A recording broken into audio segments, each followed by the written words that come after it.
It's our happy song. Mandatory head bob.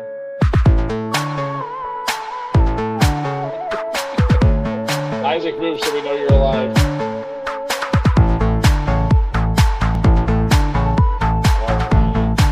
Hey everybody, hope you're doing well. It is almost May, end of April.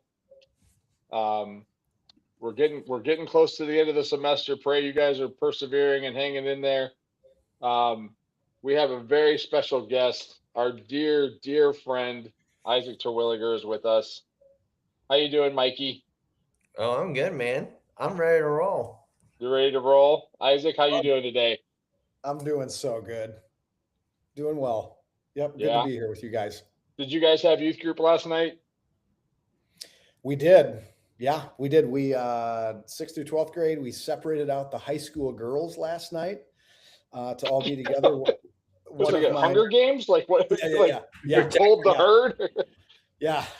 No, one of my adult leaders who's been working on wanting to share her story, shared her story, and it was pretty deep and heavy and just has experienced a lot of really hard stuff. And so we thought it would be best to separate out the high school girls. And then, then I had all the everybody else is what we did. Yeah. So like two talks, like you did two different lesson times essentially. Yeah, right.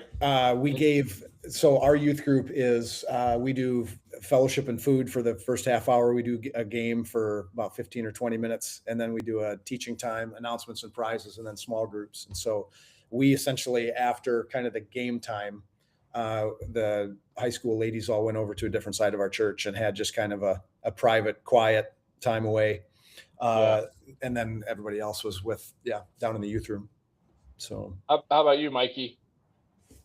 Yeah, we had youth group last night. We had 5th graders come on up into middle school ministry. Oh, promotion already, huh? Jackpot. We had 8th graders going to high school ministry. So it's a lot of energy. Kind of get some juice at the end of the year. Gives us a little, extra. Yeah. This was our last youth group too until summer. So we take May pretty much off as we prepare for the summer. So brought everyone up, gave everyone a taste of what's to come, and then it was a teaser. Yeah. Make them feel it a little bit, and then get excited about summer coming. Our school, our Christian school, does so much in May, like festivity wise. It's just like we're just competing with exhausted kids and parents, and it's like we surrender. You guys win. We'll just hit, and then we get to take a break, vacation, and then come in June, like full throttle. And so Mikey, like from a ceremony tradition kind of point of view, what does that look like when they go into those groups? Like, is there anything? Is it just the first night that they can come, or is there anything done? Well, they did like last night. The 8th graders were at middle school group, and they were celebrated with some gifts, and like they do like a fake graduation ceremony. It's super dumb. They love it though. The kids love it. Like it's like seriously, like it's just mockery of graduating, like just a mockery of graduation. Yeah. Like absolutely. And they think it's awesome. Like it's just such a troll job. And then they go up into high school, and then high school seniors, they get to like say a word to the every word to say, and kind of one of those things. And they do like poster boards where kids write notes on them to them and with their names on it, and kind of send them off with gifts as well. And then the 5th graders, they all get like a welcome gift. Lots of gifts, lots of free food too, like free snack shack for those kids that are coming into the groups, new groups, and just trying to make them feel like, hey, like we're really excited you're here. So awesome. We used to do like this thing called paper plate awards, but they kind of died out. Where it's like we would treat them like the greatest award ever, but it was like an award, just like a random award written on a paper plate, like most likely to burn down the church. And it would be given to a kid that clearly there was some scenario where they had fire involved in their life, and we just Right. Yeah. Still like your own version of the Dundies. yeah, and we acted like those paper plates were the most valuable things in the world. Like the whole thing is a shtick. You know, it's all a shtick. You know, with the middle schoolers. Oh, that's awesome. The most worthless item we could find, and writing in sloppy handwriting an award and acting like they just won an Oscar, essentially. Yeah. It's great. We ended youth group this week as well. So Sunday night was our last high school night, and we rented laser tag guns and turned our gym into a laser tag arena. Heck yeah. And blasted techno music and smoke and lasers and Awesome. all that stuff, and that was fun. And then last night was our middle school night, and we just went to Sky Zone. We had everybody dropped off and picked up at Sky Zone. That's a great. Everyone's like, "Oh, Matt, come on! I want you to go do this." I'm like, "No, I don't jump." I don't know. I said, "You're not a student of physics, are you?" I said, "I weigh 250 pounds. I'm not worried about me. I'm worried about you." More about collateral damage. Yeah, like if I hit a trampoline, I have no control over where I'm going next. Yep. And if I hit a kid, that kid's gone. That kid's gonna get knocked into the past. So yeah, I was like, I'm gonna walk around and be like, the lifeguard. I'm just walking around making sure everybody's okay. And like I got these 27-pound middle school girls. Matt, go down the slide. Matt, no. I value your life too highly. That's funny. Oh man. So Isaac, very excited to have you on the show. This is not your first time, right? Not first time. Right. Long time listener, first time caller. First time caller. Yep. Not true. Yep. But we want to talk to you a little bit about we're going to start somewhere else like we do with everybody else, but you are the facilitator for our team. You are the person that leads the PCA NextGen team. Yeah. So we want to talk a little bit about what does that look like? What's your role in that? I guess Mikey, he's our boss, right? Yeah, I think so. We could get fired after this. We really could. We could. Yeah. We really could. I mean, if there's ever a case of the blind leading the blind, I think it's. You got that right, my man. Yep. You got that right. You guys are both fired from your volunteer roles. Good job, guys. Right. Exactly. Yeah. But hey, let's put a youth pastor in charge of youth pastors. Yeah, let's put a youth pastor in charge of youth pastors and see how that goes. Yeah. Not well. Yeah. Not well. No, not well. It always makes me think of my dad did stunt work on the side. He was a police officer, but he did stunt work on the side. And there's two main stuntman associations, and every year the one that he was in had a golf tournament. They've never finished it. Wherever they go, they get kicked out of because there's 200 stuntmen loose on a golf course, and they're jumping golf carts and they're swinging. That's not good. Yeah. They may not even do it anymore. They may have run out of venue. I don't know. Sure. Now they're just picking random city streets and doing it. And parkour. Yeah. That's right. Yeah. But yeah, so Isaac, tell us a little bit how your kind of faith journey started. What was your experience growing up? How did you come to know Christ? What did that look like? Yeah. I was blessed in terms of having a mom and dad who made church a priority. So we went to church every Sunday. My dad was an elder at the church and served and went to Sunday school every week, went to church. And so that was just a key part of our family life. I've got 3 brothers. And so we were in church every Sunday, and my mom and dad really sort of exemplified what it means to serve in the church and make the covenant community a priority. And so for me, I always loved going to church. I loved being at church. At 4 years old, our church did a vacation Bible school, and Martha Hansen shared the gospel with us and asked who wanted to become a believer. And that was me at 4 years old. And so that was obviously a pivotal moment I was 4. I think there's a lot of times where people are kind of like, well, you were 4, you didn't really know. Like I did. I knew I was a sinner. I knew that Jesus Christ is the only way to salvation and that there was eternal consequences for that choice. And so, yeah, I embraced Christ from the heart at 4. And then loved going to Sunday school. That was a place that I excelled, frankly. I mean, it's like you excelled at church. I had some pretty. Wait. Time out. Yeah. What does it mean to excel at Sunday school? I need you to unpack that a little bit. Yeah. I mean, for me, so I had pretty extreme learning disabilities. Like I couldn't read until I was in 3rd grade.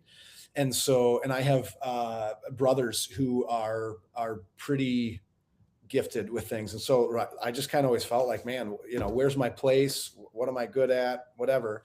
I loved going to church, and that, my best friend growing up, Craig DeMeester, he and I, this is the excelling part, was like when it would be like, open your Bibles to this, we'd be like super fast to see who could find sword drill. Who could find Obadiah first or what. And we'd kind of look at each other like, beat you. Right. And so, it's sort of knowledge of the Bible and that sort of stuff. So I looked forward. That was a highlight of the week, was going to Sunday school. And then in my hometown, there was a seminary, and the seminarians would do internships at our church for a youth group. And so when I was in junior high, Anthony Doheny was my youth pastor at the time, and I was in 8th grade. And he's like, you could be a youth pastor when you grow up. And I'm like, what's that? What does that mean? And he's like, well, you hang out with kids and you talk to them about Jesus. And for me, like, that was it. I was in 8th grade. I'm like, that's it. That's what I want to do with my life, is I want to be a youth pastor when I grow up. And so that really kind of put me on that trajectory where, all through high school, I remember for like high school composition, we had to write a paper on like our career and like, was it financially feasible, all that stuff. And like, even back then, was in the 90s, it was like, there's no way to make it as a youth, as a youth pastor. College, like the amount it's going to take for college, your loans and your salary, you're not going to be able to do it. That's not true, by the way. But that was what I did my paper on. I studied biblical and theological studies and youth ministries in college. And then I served as a youth director at a church in Minnesota for a year out of college. You got a little Minnesota on that one. You were like, I was in Minnesota. You hoser. Yeah. So I was, it's funny. My wife she's from Minnesota, and then she grew up then she lived overseas, but as we grow old together, her O's are like amazing. I'm like, say it again. Ooh, Mufasa, say it again. So anyway, so I was a youth director at a church up in Minnesota for a year.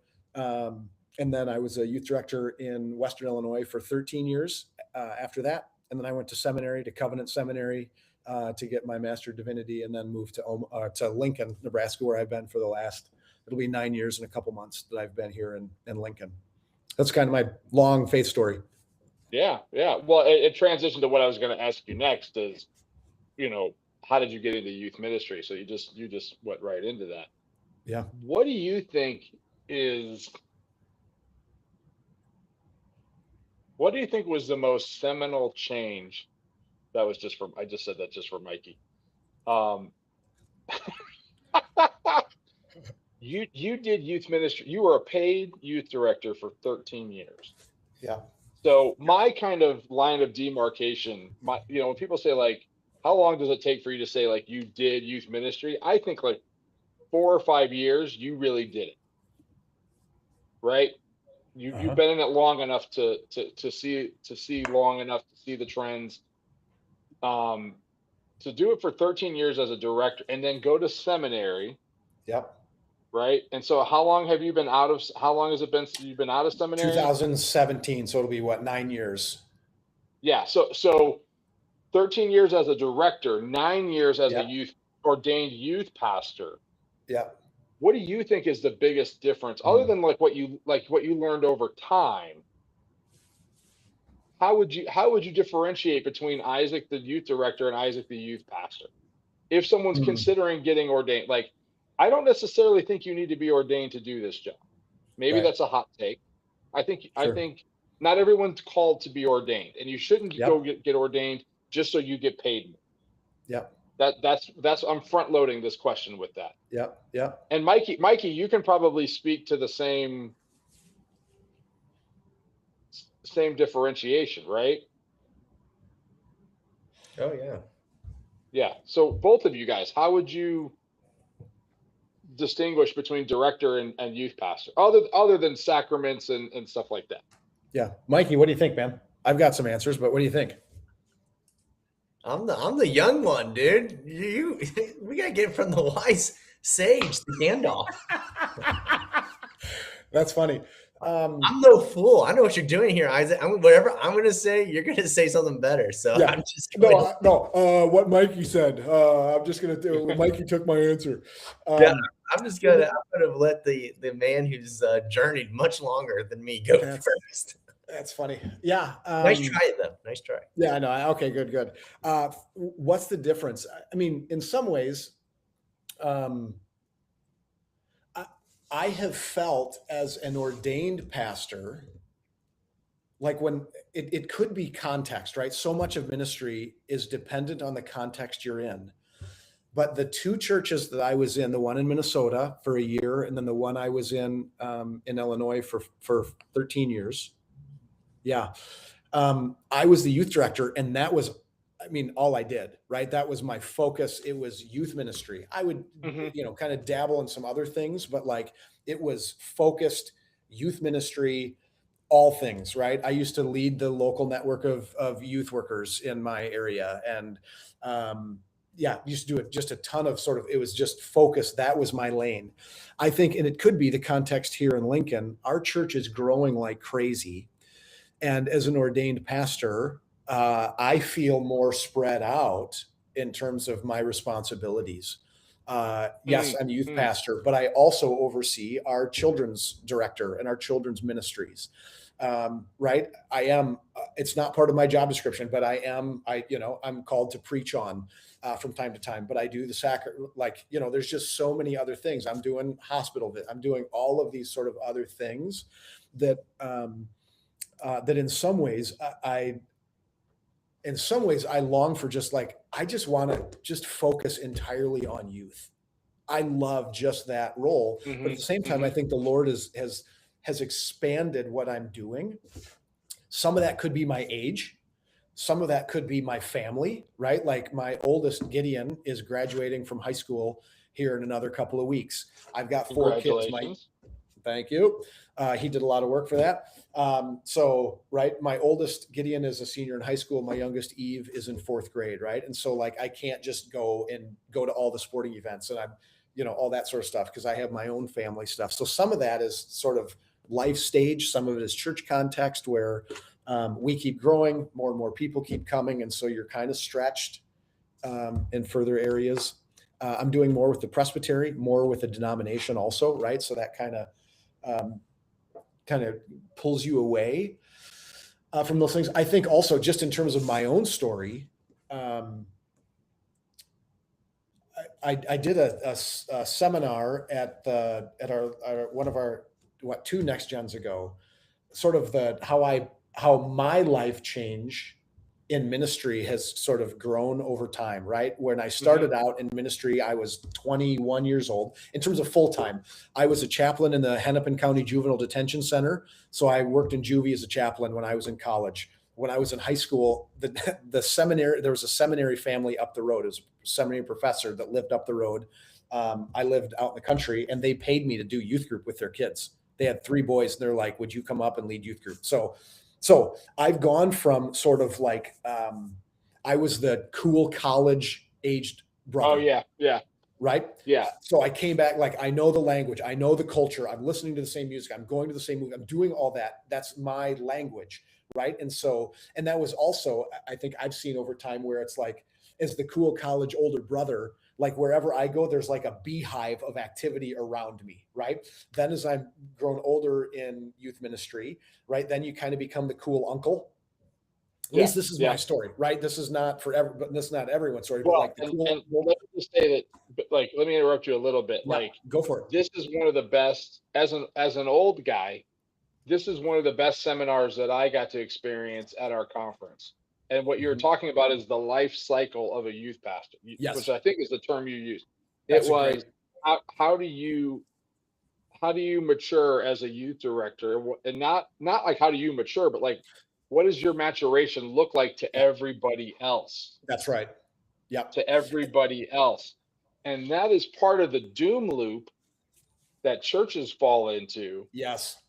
of, yes, you are no longer the older brother that's home from college, and you lose some of those Yeah. dynamics, but you gain other dynamics. And so they think there is a psychology that says you can't do youth ministry anymore because you're no longer, and that That's role right. is saved for.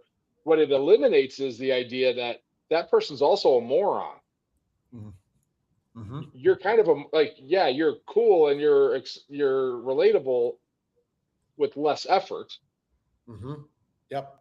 but you're also kind of a moron. And you make big mistakes. Yeah. At the, Right. yeah. I'm sorry. Yeah. No, that's right. Please And so- continue with the so different that's life just- cycles. Yeah. Yeah. So then you're the cool uncle, that you're not like the center and the core of things, but you're kind of there and close and whatever. And then now I am, I'm getting to be the like, then for me as a man, right, you move into kind of the dad role.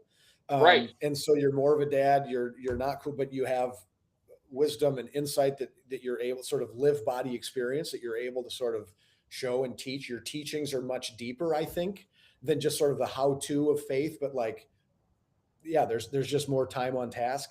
And now I'm moving into the grandparent age. Like I'm older than almost this is sad, but fun at the same time.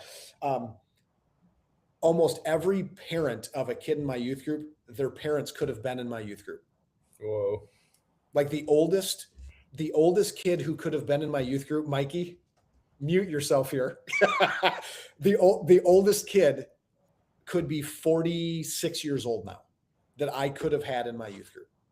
Yeah. Yeah. Right. And so I've got parents, right, of that are way younger, right? And so their parents could have been in my youth group when I first started.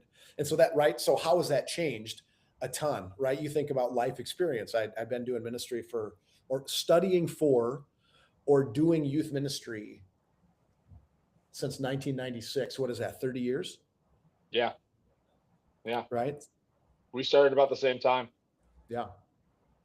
So that's how it's changed a little bit, right? There's sweet things about, there's really sweet things about being that ordained pastor. And I did feel absolutely called to that. I will say it took me forever to go to seminary because in my immaturity, there was she was literally a World War II nurse that went to my church. And when I was a senior in high school, I told her I remember my dad and I were standing talking to her. And she said, that's fine. You go be a youth director for a couple years, but then you need to go to seminary to become a real pastor. And that stuck in my craw, right? I was like, I am not doing that out of spite, right? Like what? Come on, right? Like grow up, Terwilleger. But for me, I was very resistant to seminary because I'm like, I know what I'm doing. Yes, I understand that the ordained call and all that stuff is hugely important. It is hugely important. But I know the ministry I'm doing is valuable and it is eternal and it is life change and all that. So I was resistant to go into seminary. So I was in ministry, for 14 years before I went to seminary. And it's tough because for youth ministry, there's very little you can't do without being ordained. Mm-hmm. That's right. And so you get to do it like you're doing it. Like why, it's very gratifying. And so it's hard to put all that time and effort into something else to add to it, Yeah. Mikey, anything you'd add to that? No, not really. I mean, I went to seminary because I wanted to give kids the best. Yeah. Yeah. I wanted to be trained so that I could offer kids what adults are offered, essentially in middle school and high school. And so part of that was taking a call, and I ended up ordained kind of just by osmosis of finishing seminary, essentially, but it never quite felt like obviously there is a distinction, but it just kind of felt like the next thing to do post seminary, but nothing really changed in the sense of, like now I can do the sacraments, and now I can, and preach, preaching at the, but I was they would let me preach even before being ordained. And so it was just something that the community around me sort of continued to foster and say, like, we want you to do this. So I just continued in it.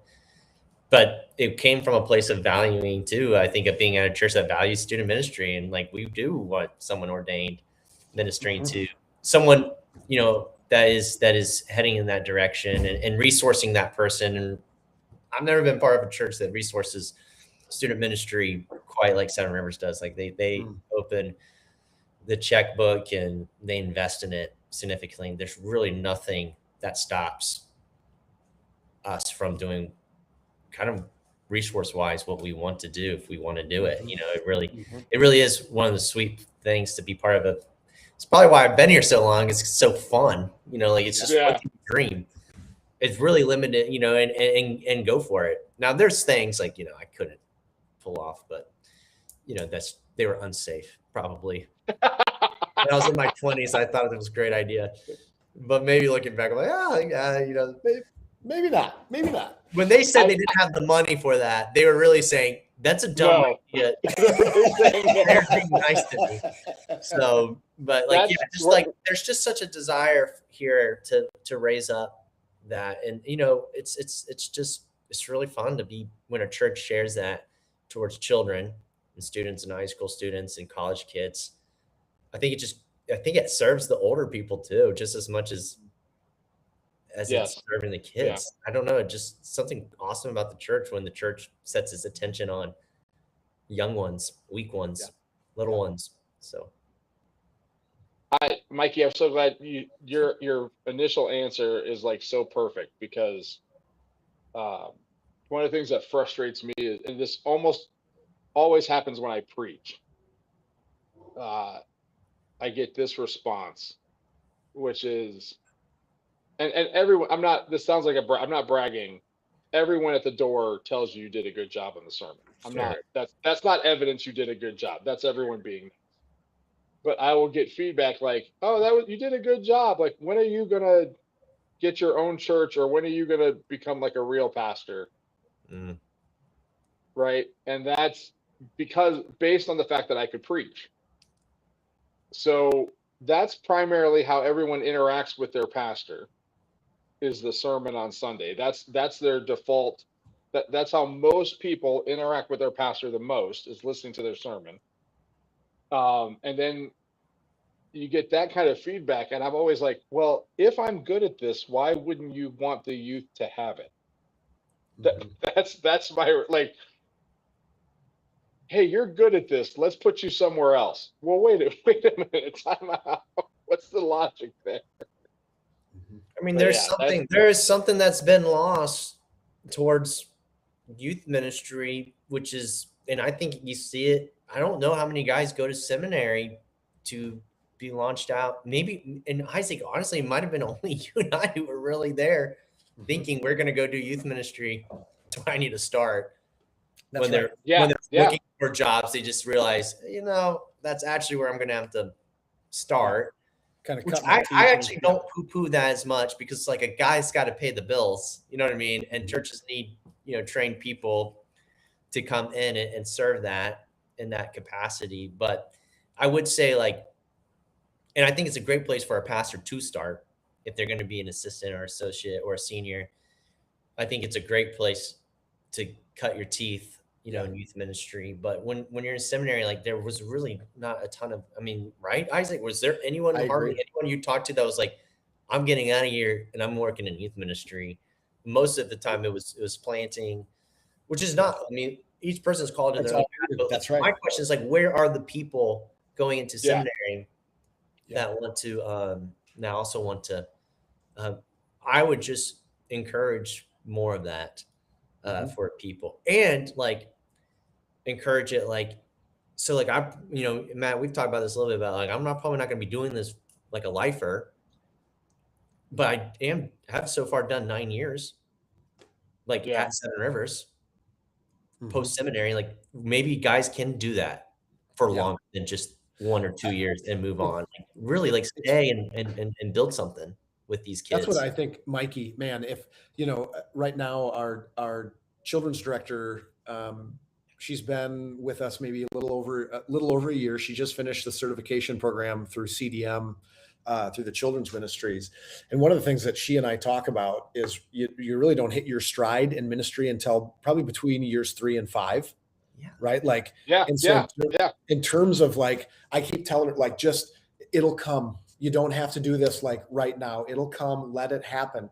And I just think that with youth ministry too, right? I understand the Lord calls us, church stuff can happen, whatever. But like, if my mindset can be, I want to be at this church for 5 years, right? Like Yes. in terms of that, even if in terms of that, you're setting up systems, you're setting up structures, you're setting up, all of those things that when you leave, right, they're still there, that then can be grown and built upon, as opposed to if you're there for 18 months or 2 years, right? It's very much more in a beautiful way, that relationally driven aspect of youth ministry, like it's relationships, but in terms of like ongoing long-term discipleship, you just don't have the time to build those structures in place. And so it kind of, I think it sucks for the church. I think every pastor, if they're going into seminary and going like, I just want to graduate and be the guy who preaches every Sunday, you're missing Yeah. the point of preaching. Yeah.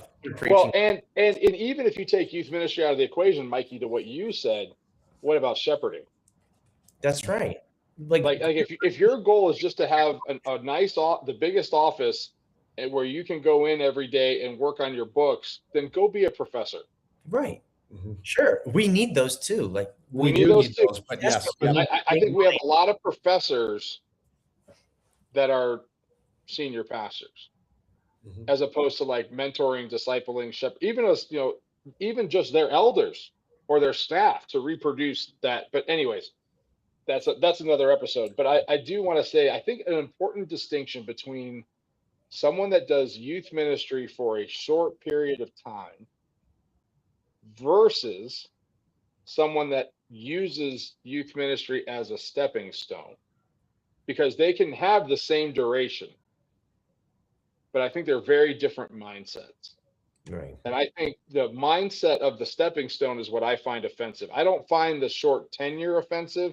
I find the mindset offensive of not giving that ministry your all because you're only biding your time until you get a real job. Yeah. I'm better than this. I should be in a real position, but this is the only job I could get out of seminary. This is the stepping stone mentality. It's also a misconception of what being a pastor is of a church. When you take, let's say you do take a senior pastor or an associate or an assistant or an exec, like the God's people include still children and middle school and high, like it didn't like, oh, I just ignore that sector of my church now. I got a youth guy to do it. Like, no, like Exactly. You should be doing, if you come out of seminary, you're in youth ministry, you're like, I'm not a lifer, I'm not going to do this forever. Give your heart to it, because wherever church you go to, they're going to have youth. They're going to have children, and you are going to have to foster. You're responsible for that. At the end of the day, the buck stops with you as the elder. Yep. And elders need to know that. Can I brag on Chris Hodge for a second? My senior pastor. One Sunday, we do Sunday school basically after the service. So it's the second hour. And we went to church. I'm in the youth area, right? We're getting ready for Sunday school. He preached, and then he walked over to the youth area. And my immediate reaction was, what's wrong? Yep. I literally was like, what's the problem? Like, why are you here? Yeah. And he just walked past me, walked into the middle of the room and started interacting with the students just to say hi, and then left. What happens there though? Those kids feel like they belong immediately. That's right, man. To this place. I have never experienced that. Yeah. I have never in 30 some years ever experienced that. That's why I'm saying let me brag on them for a second. I was flabbergasted. And of course, that's exactly what happened, Mikey. Those kids are, oh, wait a minute. He's their pastor too. Yeah. And Yeah. they belong to the people, they belong to the place, you know, Yeah. to the flock. That's As it. It's interesting. There's times where teenagers in our church will go to our senior pastor, to Pastor Ben, and my insecurity is like, well, that's my job. They should be coming to me. But what an absolute blessing that our teenagers know that they can go to the senior pastor of the church and he'll meet with them. Oh, Right? Yeah. Like, Yeah. he's not going, hey, Isaac's our paid guy, you go to him. Like, they know him, they trust him, right? They go to him for wisdom and advice. That's, to me, that's a beautiful thing, that it's not just, hey, Isaac's your guy, you go to him and to the adult leaders that he has. But like, no, we're pastoring the entire flock. our Do you know senior what's the most important part of that though, Isaac? The most important part of that is not your church. The most important part of that dynamic is going to be the next church that kid goes to. Yep. Because if all our kids ever experience is, I can only talk to the youth Yep. pastor, That's right, man. what happens when I'm not in youth? Because the next church they're going to go to, they're not going to be That's in right. youth group. That's right. The next church is going to be college or as an adult. And if they go anywhere else, and then I don't even know how to connect to this entity. Yep. Because I am not in the youth ministry. Yep. Yeah. Yep. That's a huge, we could do, I'm going to pivot a little bit because we could do a whole episode on how a senior pastor, and maybe we have a great guest coming up, and I'm very excited to talk to someone that did youth ministry for a long time and is now a senior pastor. Maybe we could talk more about that, but let me pivot a little bit, Isaac, and talk about, you talked about as someone further along in your journey, you're doing work with the denomination. So that takes us to the PCA's Committee for Discipleship Ministries. Yep. Has several teams, and we are one of them, the youth ministry called NextGen, and you are our facilitator. Tell us a little bit like what your role is, and why are you don't have time for this? Sure. Why is that important to you? Yeah. Yeah. I mean, I think as I get older, I mean, one of the things that I want to see is I want to see strong youth ministries in our denomination. Like, I want to see life-giving, lifelong discipleship, creating student ministries. And so that is one thing that I can offer. I've been doing youth ministry for just about ever, right? And so I think that matters. I think in terms of how I got on the team is Mikey.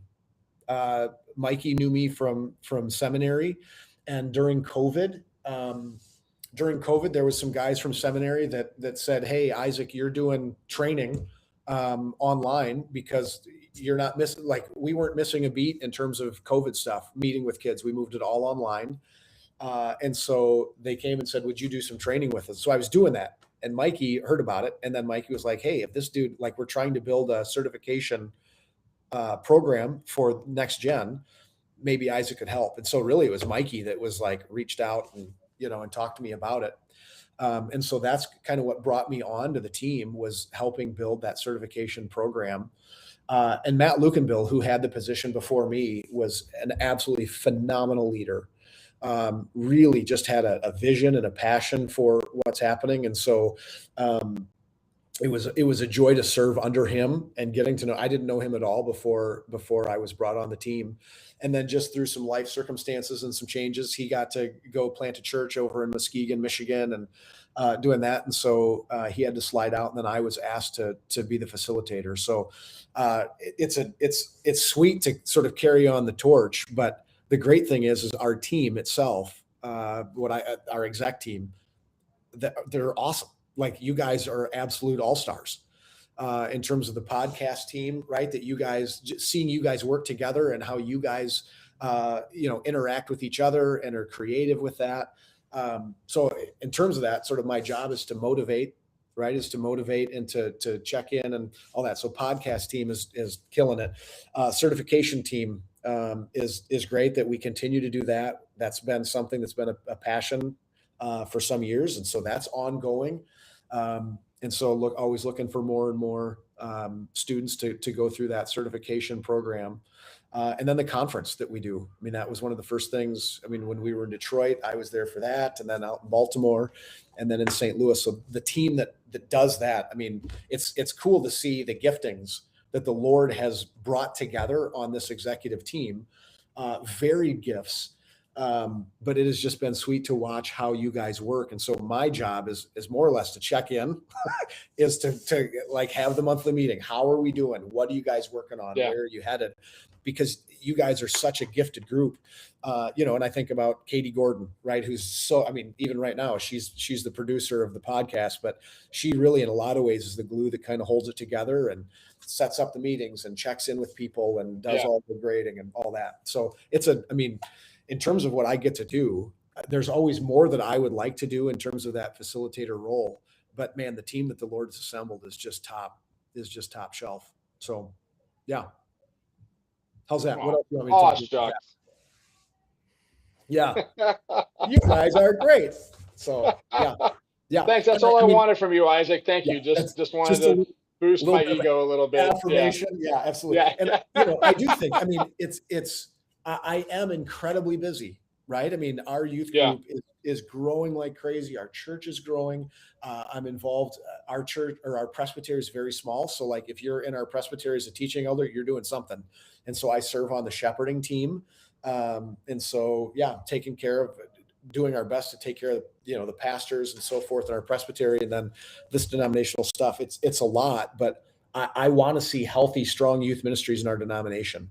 So I love being a part of it.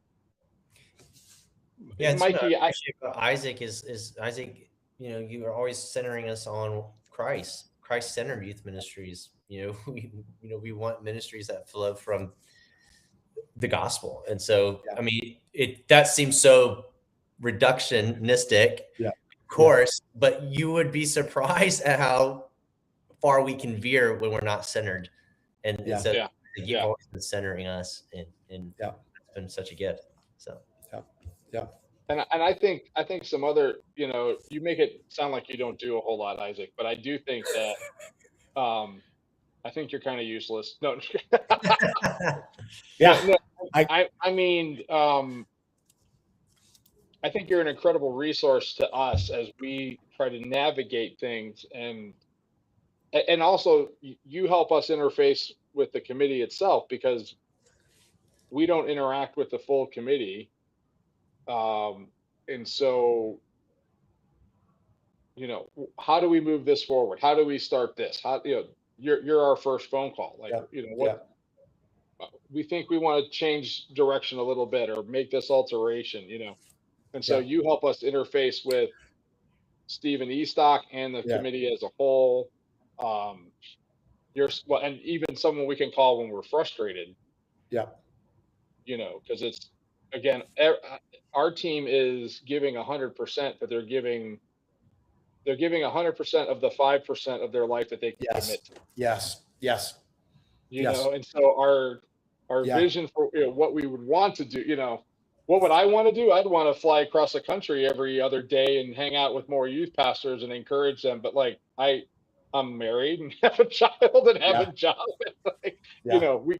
None of us can do all that we want. And so I think you help us juggle that too. I have a weird question I want to ask both of you. Awesome. Let's go. It's going to get weird. But it's also very personal for me. And so I'm curious to hear your thoughts on this. Our team as a whole, you two in particular, are two of the people that are most important to me. You are people that I can go to with my personal problems. When I think of who are my dearest friends, I think of you guys. But here's why it's weird. We don't live anywhere near each other. Right. We physically see each other maybe twice a year. Yep. have, and so I had a friend describe this as like youth pastor camp friend dynamic where we can have these deeper relationships. These, why is that? That's my weird question. Why is it that we as youth guys, and I also think that's part of my motivation, is I have felt so alone Yeah. in youth ministry and so odd. And for all those reasons that we talked about before, right? I don't want anybody else to feel that way. Yeah. I don't care if you are like not staff, unpaid, you volunteer and you're holding everything together with chicken wire and duct tape at your church. We're the same. Mm-hmm. And I want you to feel as included and cared for and appreciated as I do. But why do you think we as youth leaders have this capacity to connect like that in such a deep way, but also with a lot of the lack of proximity or time even? Mm-hmm. What do you think, Mikey? I think we partake in a communion of suffering that is unique the world, but very common to every person in the youth leadership. Yeah. No one in children's ministry quite knows. No one in college ministry quite knows. No one in upper executive level pastoral ministry quite knows, unless they did it. But then you forget once you're out of it very quickly. You have amnesia. It seems to get knocked out of us. It's like it's not that they don't suffer; they just don't suffer the same flavor. Right. The flavor is unique. It's a peculiar experience with teenagers because of it honestly might just be biological too. Like just you're dealing with kids who are drastically changing, like significantly, like their whole personality is forming right before your very eyes. I mean, which comes with, like, just last week you were yelling at me, but this week you're crying with me and telling me your darkest secrets and sadness, but you hated me a week ago. I had a kid. Yeah. She's like one of my favorite kids, and I was number one on her hit list. She had a hit list, and I was the first person on it for years. Wait. You don't mean like... Yes, like wanted to kill me.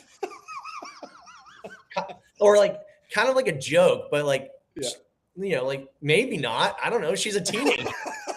Wink if you're not safe, Mikey. Wink if you're not safe. I asked her the other day, I was like, what number am I on your hit list? And she's like, you're not on it anymore. And I was like, well, I'm a little disappointed. I must be my gosh. Must be doing something right.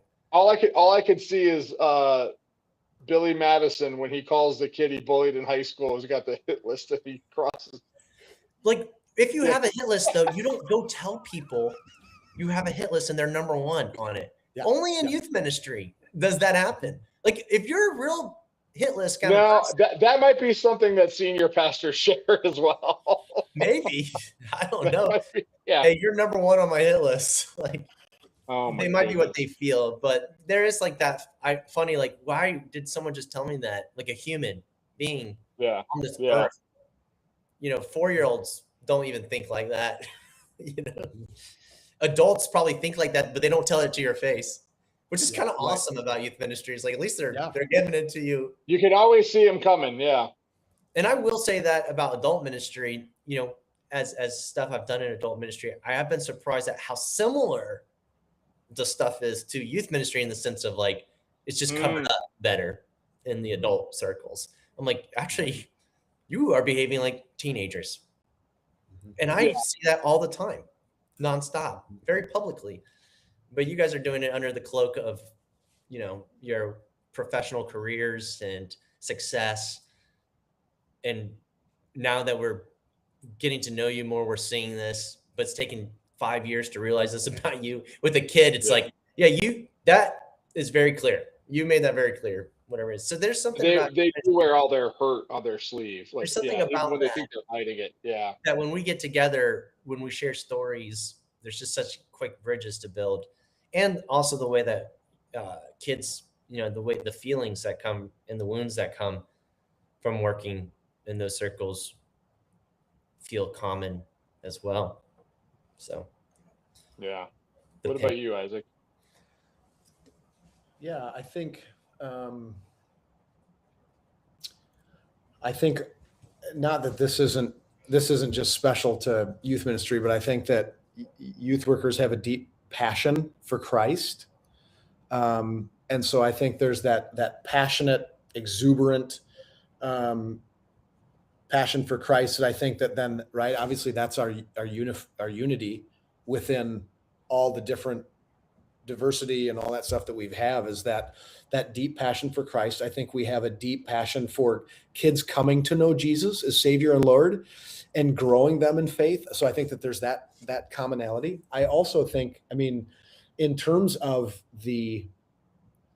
kind of jumping off a little bit of what Mikey said, that when you think about what we do, last night at youth group, we're playing dodgeball. We're stuffing our yappers with Little Caesars pizza. We're talking about physical and sexual abuse. Mm-hmm. We're on the way. One of my leaders came up after youth group and said, "Hey, just wanted to let you know this individual is involved in self-harm. And her parents say they know, but just wanted you to know." And I'm like, "Yep, I'll follow up on that." Another kid in our youth group, her dad is going to trial today and things don't look good. Right. So, you think about, right, 1 second we're getting drilled by dodgeballs from high schoolers that know how to throw now, right? Like 1 second you're doing that. The next second you're opening yourself and your life and everything up to a kid that's the connection point, right? Like you're talking about Jesus, but this is it. And then they're sharing, right? Some of the most brutal stuff. And then you've got other situations where you're just scratching your head going, did that kid just say that? That was another, I had to pull a kid out last night and be like, "Hey dude, this is a first time kid that's here and you said this to him." Like, that's not who we are as a youth group. Right. So you think about just the variety of stuff, and that's just in 2 hours on a Wednesday evening of all the stuff that we're doing, of wild and crazy, heartbreaking, gut wrenching, Jesus focused, like all that stuff is we're doing that within 2 hours. Right. And then you throw on top of that the loneliness that I think many, and that's children's workers feel isolated and alone. Youth workers feel isolated and alone, right? I think that's just ministry, right? That ministry is a lonely shepherding role. And so when you can get people together that get it, right? And it can be, like I said, children's ministries or youth or whatever, where other people that are passionate about what you do, but feel alone, feel overlooked, don't feel encouraged, oftentimes taken advantage of. You guys know this. All we do is we work maybe an hour and a half a week, right? That's sort of the MO of like, well, youth workers. And when we do work, all we do is play dodgeball and eat pizza. Yeah. Right. So that's the idea, right? But then, okay, let's talk about these things. That, like, this kid's dad is probably going to prison for a lot of years. This kid wants some control in their life, and so they're cutting, right? Like, that's what we get to do. So when you get us together, like, there's just that commonality that we get, and we understand, and we're drawn to each other because of Christ and because of the common what we get to do, which is awesome. The thing you've kind of have said too, youth ministry workers do play. That's part of the job. Yes. And so when we get together, we also play. There's something like the movie Hook with Robin Williams being a grown man, but learning how to play again. That's kind of with his kids and realizing life's not about the accolades. Essentially, life is about the people you're with and your family. And there's something about youth ministry where that can be really embraced. And then it's like kind of even children's ministry, as I've worked in children's ministry, there's so much need for structure. You're trying to keep these kids under control. Youth ministry is kind of like out of control. And then form the chaos, like dog herding sheep, you're trying to like All right, let's move here. Okay, we planned this out. This was the part of the plan. We really yeah. Yeah, Yeah. we came up with this random game that you guys just started playing. We want to play this now. Like, but it's Yeah. like that play, that like exploring, all that happens in youth ministry. And then when we all get together, I think we do that together with the joking, the Yeah. Yeah. the humor. Like, I think there's this element of like we get together and that's a muscle in our body that is still being exercised. That does happen when we gather.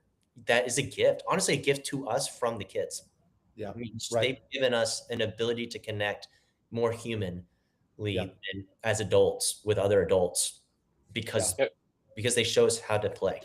Which, I mean, Mikey, you think about, I mean, all of us are created for connection, right? But you think about middle schoolers and high schoolers, holy cow, that is such a drumbeat in their life of they just want to fit. They just want to be part of something that, right? Like, and so we get to tap into that. And that's something I think more and more, I used to hate games in youth ministry, like didn't play them in other churches. I think as I've come here and I think it's maybe a generational shift or a cultural shift. I think our kids just don't know how to have fun for the sake of having fun. Yeah. And so now we do games, right? Because now it's like, well, I got to do this so that I can get involved in the right team. And so I can write like so I get a scholarship and then I can go be the president of the United States. And then I like, whoa, like you're like, dude, you're 4. Yeah. Right. Like, you're 4 years old. And so to me, I just think that one of the things that we do games now, and it is just for how can we have fun together that is not for competition. I'm super competitive, but like, it's not for that thing. It's just, how do we just have fun together and connect? Well, no, I have this philosophy for even in my sermon, right? I always start with funny in the sermon because if we laugh together, we'll learn together. And that's what playing is. Playing gives you common ground before you go into something more serious. It's low risk, common ground. And even like you said, like their inability to be kids. Like we're the only people not asking them to not be kids. Right. Not to just perform better, but to like be, not to do, but to be. Yeah. I think that's a big part of it. I think for us, another layer I'd put on top of that, like a transparency, is 2 things. I think, one, we are relationally geared. Yep. Not academically geared. Not some of us less than others. That's right. You guys are talking about seminary. Like I've been in seminary for 25 years. So like, I'm taking the long circuitous route. Hey, a lot of people go to school for 7 years. Yeah, they're called doctors. Yeah, absolutely.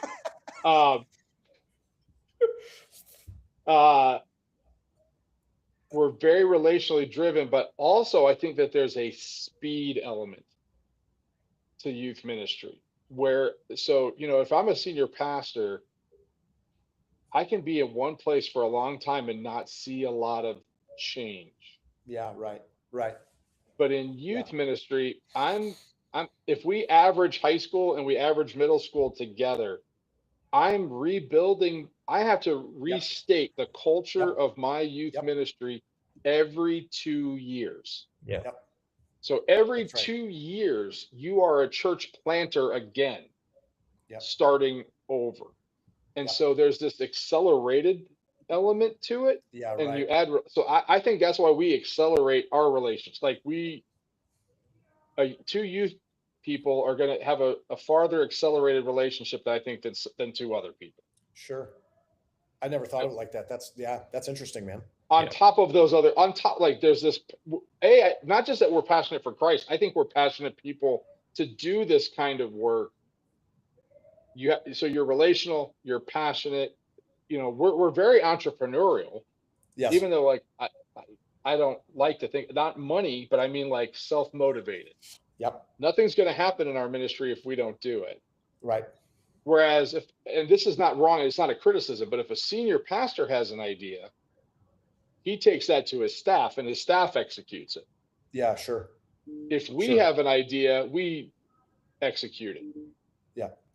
So again, that's speed, right? It's even faster. We make things happen faster. So Yeah. I think that Yeah. accelerates our relationship. Sure. Yeah. Sure.